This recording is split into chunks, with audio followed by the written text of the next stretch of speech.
अल्लामा इकबाल की बातें बिला तफरीक सबसे इंकिसारी से पेश आते, बहुत शगुफ्ता मिजाज थे प्यारे बच्चों।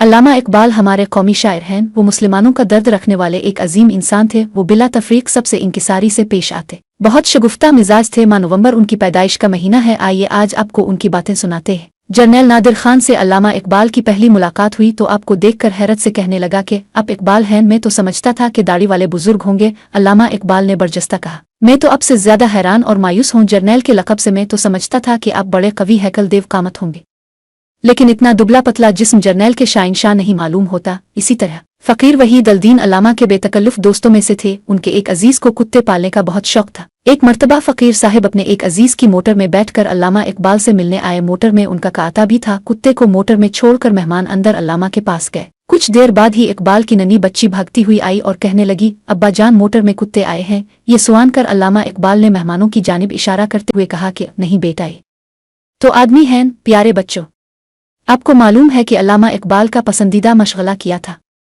जी हाँ, कबूतरबाजी। आपके वालिद ने आपका शौक देखते हुए आपको घर पर कबूतर रखने की इजाज़त दे दी। अपने कबूतरों के लिए खास डब्बे भी बनवाए थे। हाँ, अल्लामा का एक शेर याद आ गया जो हर उम्र के इंसान के लिए है। वो एक सजदा जिसे तावगरां समझता है, 1000 सजदों से देता है आदमी को नजात।